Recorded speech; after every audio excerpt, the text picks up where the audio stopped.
This is your boy here, Electro Sage, aka Electro Scrub, coming at you with a live video. So I normally don't do too many live videos. I've always wanted to really start a YouTube channel, but I've never really gotten around to it. I just got a lot of stuff that goes on in my personal life, but I figured I'd make this video to teach all the players coming into the game, or players that have already played the game, a good method for gold farming. Yes, it is a little time consuming at first, but it does benefit you in the long run. So don't mind the crack in my voice, and if I clear my throat a lot, I'm sick, so I'll try not to do it too much. And if you hear a fan in the background, it's because it's like 94 degrees in my house, so I'll try to keep it out so it doesn't sound like a wind tunnel. But anyways, let's get through this. So I'm going to be switching between multiple characters to give you all the gist, heads up of this. So basically I've got 10 characters. For anybody that's ever played with me, you know my primary character is a Max Orc. This is my Magical Warden right here. Max Orc though for 3 years, secondary Standblade. Haven't figured out a third character that I really want to focus on yet. I'm doing a lot right now, but as far as making gold on a daily to weekly basis in the game, so it goes based by how many characters you have, and this is a really simple method. Like I said, in the long run, short term, it might take a couple days to get the hang of it, but I promise it'll be worth it. So for example, let's say you want to make gold. So what you're going to do is, the first thing you should do after escaping, you know, the whaling prison there and everything, is you want to come over and you want to be certified as a Ritz. So you could do it over here at Oradon if you're Aldemary. Can't think off the top of my head where Ebonheart and Daggerfall would do it at, but yeah, go. I believe it's the second city you would get to. Daggerfall actually is in the Daggerfall province. My bad. Can't think of. And Ebonheart is I don't know off the top of my head, but yeah, yeah. Go to the consumable writ board. It'll tell you to speak to Daniel Talani or something and some other woman. So what you're gonna do is you're gonna go in the Fighters Guild. In Oradon, it's in Vocal Guard. It's up there. Mages Guild is right there. Get your Mage Guild skill lines, get your Fighters Guild skill lines, and talk to the dude that's got the arrow above his head for the Mages Guild. And then for the Fighters Guild, it's going to be a female. As soon as you walk in the door, she'll be on your right hand side. And let me see if she's still here so you get a good idea as to what she looks like. No, she left. Okay, so here, screw it. I'll just run up in there and show everybody. So go up these steps, walk into the Fighters Guild. I think she should be at the door still. No. Yeah, this chick right here, you're gonna talk to, Melnith. She's gonna let you get certified as a blacksmith, a clother, and a woodworker. And then if you walk out the Fighters Guild and you, let's say, come down here and you go to the Mages Guild, and you go through the door, yeah, yabba dabba dooba dee, let it load. This guy, Daniel Talano, he will certify you as an enchanter, a alchemist, and a provisioner. So when you talk to him, he'll make you, if you do the provisioner one first, or whatever order you do, and you do provisioner, he'll be like, oh yeah, learn roast pig recipe, which he says I got one chilling in my chest, so just open this chest up right here and you'll be able to take it out. And then, you know, go to the perspective places, like you can do enchanting right here and you can do your alchemy over there. But since for whatever reason he teleports, when you talk to him to start becoming Rit certified, he will actually teleport. If you choose whichever one you choose first, they'll teleport too. So I always choose provisioning first to get certified in on all my characters when I do this. So he will actually teleport down here to the Salted Wings Tavern and chill right next to the fireplace, learn roast pig, he'll have you crafted, etc. Then he will teleport to right here, bottom floor, second enchanting table on the right, and you'll craft a glyph he tells you to, etc., and then turn it into him. Then go up top, craft the alchemy potion he tells you to, etc. Same thing with what's her face inside the Fighters Guild when she gives you woodworking, blacksmithing, enchanting. Obviously blacksmithing blacksmithing, woodworking, clothing, my bad. Blacksmithing, clothing is over here. Woodworking is up here for those of you that don't know, because it can get confusing to some people. Right here next to the Fighters Guild. I really wish it was down there, but there's other cities that have all the forges literally 2 feet from each other. Like Valen Harbor, for example, is a good one, but I just always do Oradon for my writs or Gratwood. And then once you do your certifications and everything, they'll clear you. You'll be certified as a crafter, etc., etc. Come over to this board. You'll pick up your equipment writs, which is your woodworking, clothing, and blacksmithing. And then go over to this board over here, and you'll pick up your enchanting, your alchemy, and your provisioning. And then, go craft what it tells you to craft. If you don't know the recipe, you can buy inside the Salted Wings Tavern. You'll have the chef in there. He sells 3 recipes a day, very different. A lot of times you'll get lucky and get the recipe you need. But other than that, if you're in a guild and you have access to guild banks or talk to your guild master, I'm pretty sure someone in your guild would be able to help you out. I mean, I have 2 guild banks, one of my personal use and one of my own guild that I run. And then I have access to a 3rd guild bank, and they're always loaded with motifs and recipes. So this has been really easy trying to get 10 characters on their way to Master Crafter status. And I mean, I've been postponing making 10 Master Crafters for like the last 3 years I've played this game. So I've done nothing but test armor sets up to the Morrowind patch in like every situation, from like PvE, trials, dungeons, PvP, etc. on different characters. I've made some unorthodox builds and some cancer builds. So, but anyways, back on topic. So what you're gonna do is go through and make however many characters your max allows. Do this repeatedly on each character. Yes, like I said at the beginning of the video, it will be tedious. It's about 20 minutes, 10 to 25 minutes a character to get certified, and then go do your writs. But once you certify all your characters, wait 24 hours, come back, just come up to the boards and grab your writs again, and literally it should only take you about maybe 5 to 10 minutes each character, if that, to do your daily writs. 10 characters, you figure your gold reward for just the writs alone from doing your crafting writs, all 6 of them, let's say, I believe it's like 5,600 or somewhere around there. It's quite a bit. It's basically, I mean, you got your crafting writs, you got Wardenfell writs, and then you got some other dailies you can do, but crafting writs alone, let's just round it and say like 6k, okay? Let's just put it at that. And then you figure 10 characters, 6 times 10, what is that? 60,000 gold a day. You do that 7 days a week, what does that equal? 60 times 7, 420,000. So the first few weeks will be a little difficult trying to manage the materials to do all the crafting. So you figure if you make average 420,000 gold a week doing this, you figure that's about an hour a day each day for 7 days, 7 hours a week. That's not that much time, even for people that work 2 jobs, 3 jobs, 2 jobs in school, that kind of thing. You can definitely spare the time to do this. And your first income, I would say when you first start doing it, try to save your gold as much as possible from it for the first week. So you figure you got, at the end of the week, 420,000 gold at the 7th day. Figure instead of having to go out and farm your materials and get it raw, buy your materials already refined from Guild Trader. So figure 420k, you'll spend about 100,000 gold, get like 2 to 3 stacks of each material you need.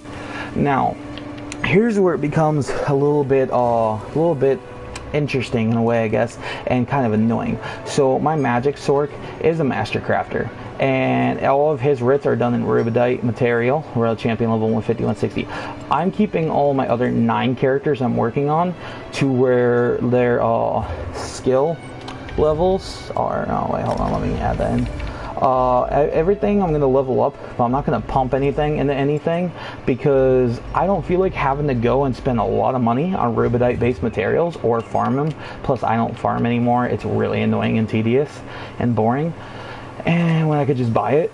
And so basically I've got 9 other characters that are making their writs out of, level 1 to 14, I believe, materials: iron, jute, rawhide. So yeah, you'll have to make a couple of each material. Like for example, if you're making it with rubido parts, you'll be like, okay, it'll say make a 1 iron or 1 rubidite greatsword, rubidite cuirass, rubidite gauntlets. But if you're making it with iron, it'll be like make 2 or 3 great swords, 2 or 3 iron gauntlets, 2 or 3 iron sabatons. So it's a couple more if you're doing it with iron, but that's the method that I feel is easiest for me, because just having one character with having to make the writs with rubidite materials is a pain, because like I said, I don't farm anymore. I buy most of my stuff, and I've been kind of inactive the last few weeks. So now that I'm using 9 other characters to do writs for this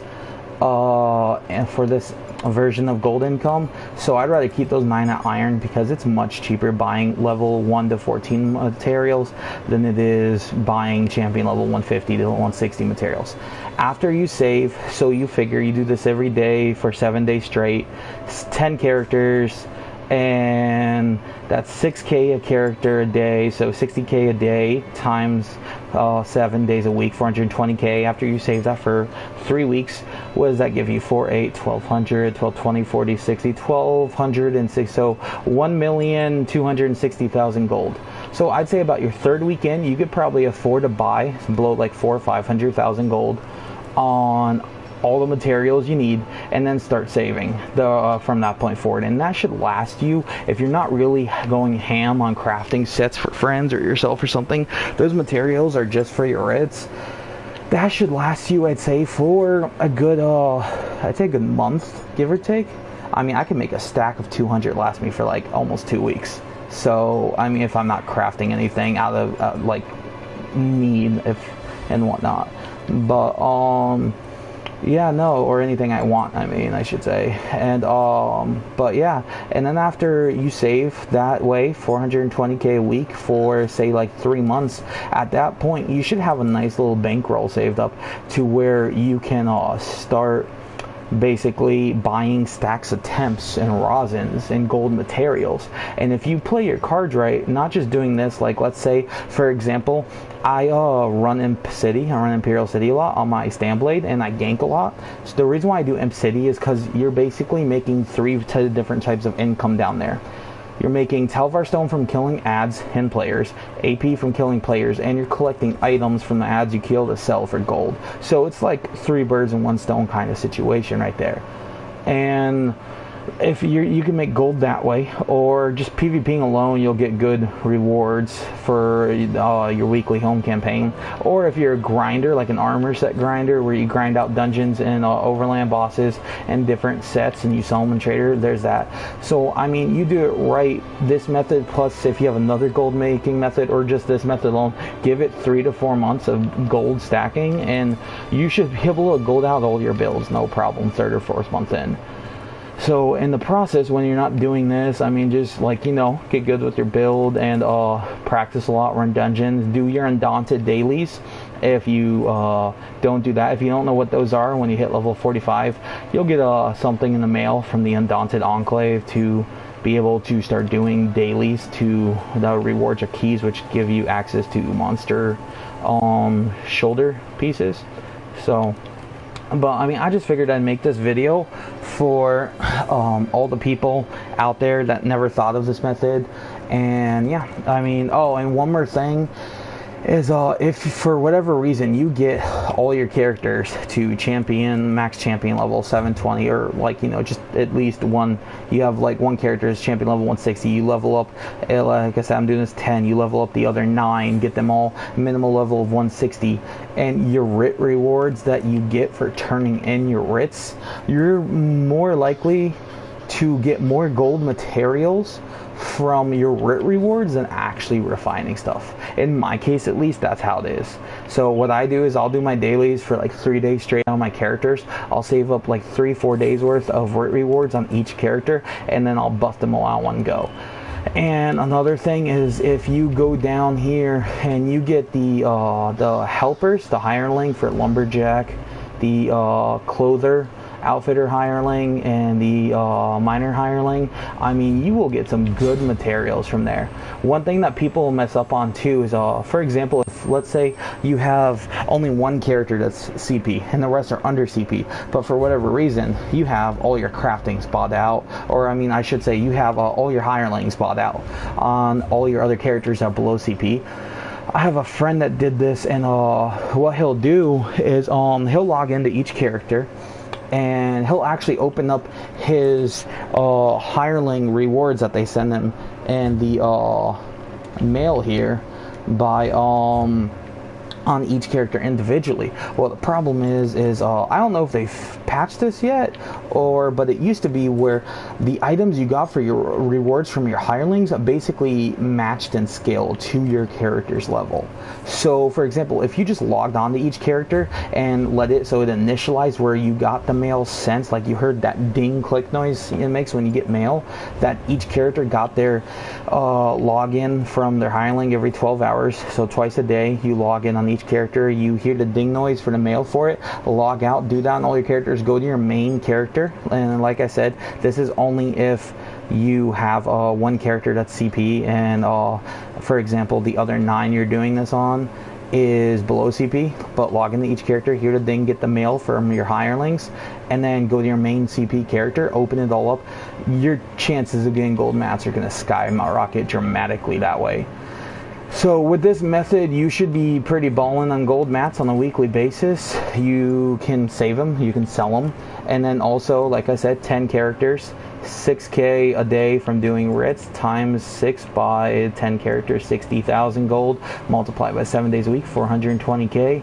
So you're making 420k a week on writs, only spending an hour in total a day, 5 to 10 minutes a character doing the writs.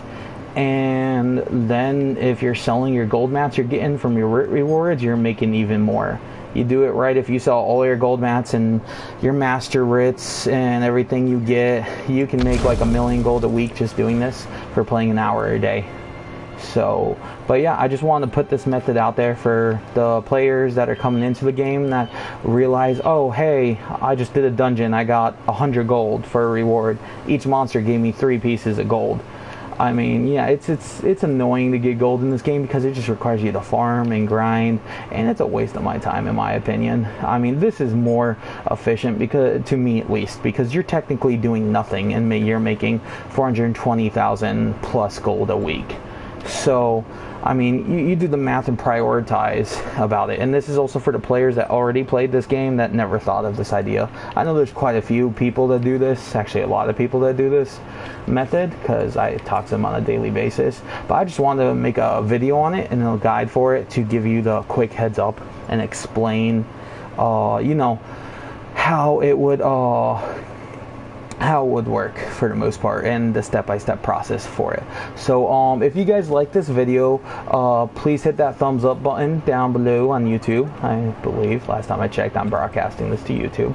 And yeah, no, and give me your comments and your feedback. I'd like it, because this is actually like the first video I've ever really made for ESO that I thought would be a good video for everybody. I will be coming out with some build videos soon. I haven't fully decided if I'm going to wait another, I've been meaning to come out with a build video for a while now, actually about a year, but like I said, I'm very busy in my personal life. A lot of stuff comes up that got procrastinated, but I haven't decided if I want to finish with what I'm doing now, my characters, and gold out all their builds in one go and release a mass thing of build videos back to back, or do them one at a time. So, but I am gonna give everybody that is viewing this a quick heads up. I'm gonna give a shout out. He's a Xbox One player. His name is There No One Else. He is really good with build videos. If you want some wicked build videos, go check out his channel.